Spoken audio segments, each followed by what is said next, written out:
Okay, hello and good morning to all you awesome buyers out there. I am Realtor Nick Bellmore, and I am going to come to you with the three biggest mistakes that buyers are making in this market right after this.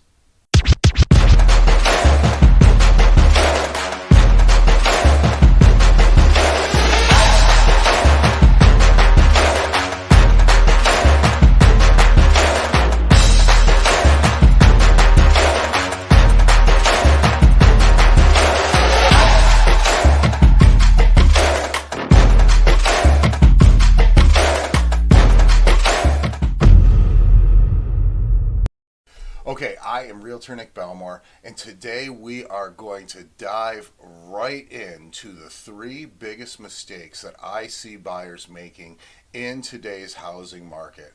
Couple of things. I've lived here for a long time. I absolutely love selling homes here in West Michigan, and it's really important for me to see that people are getting the very best deal. So I wanted to bring up these three big mistakes that I tend to see out there as I'm watching buyers go through this process. The biggest one, or one of the first ones I should at least say, is really having a firm understanding of the timeline. That's one of the things that when buyers get out there, a lot of times they're not 100% sure, A, how long it's going to take them to find a house, B, how long it's going to take to be able to go from under contract to close on that house, and C, to really understand how long before they can actually get in that house. And yes, sometimes the sellers might be in there even after the closing, depending on how your contract is structured. So one of the biggest things that I always want to make sure that I'm going over with my buyers as we're out there in the marketplace is to truly have a firm understanding of the timeline.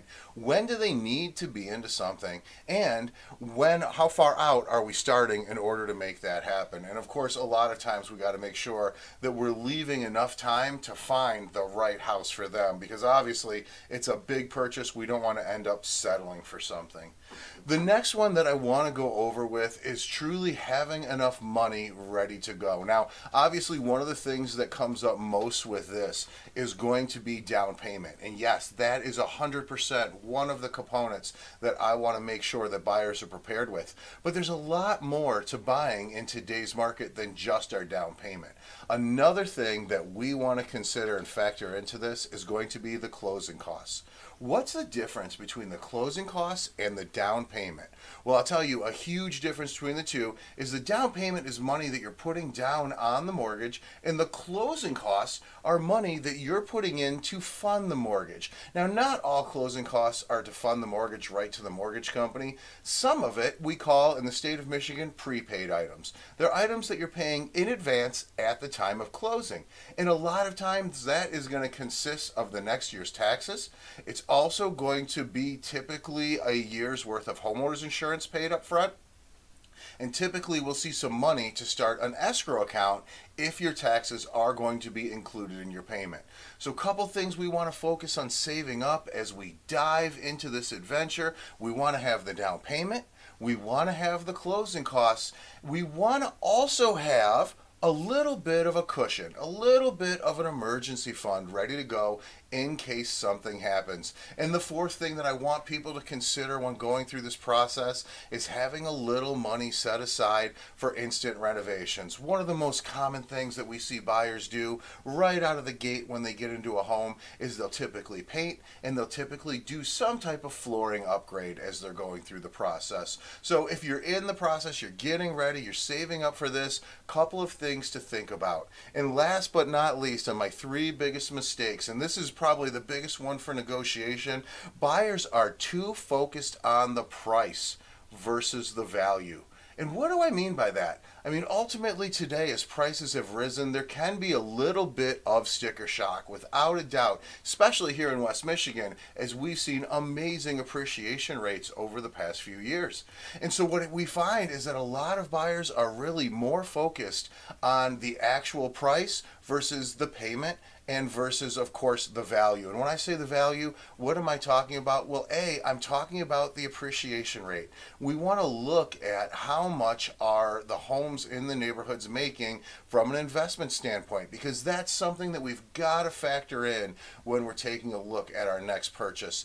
The other thing that I want us to always look at is, what is our payment equivalent to? A lot of us, we've got to live somewhere. Most people can't live with mom and dad forever. So at some point, we're either making that payment to a landlord or we're making that payment into ourselves. And so ultimately, in the end, we want to take a look at the affordability of the home. We want to take a look at the appreciation. And when it comes to value, there's another piece of this that I always want to pay attention to, and that is the tax advantages of being a homeowner.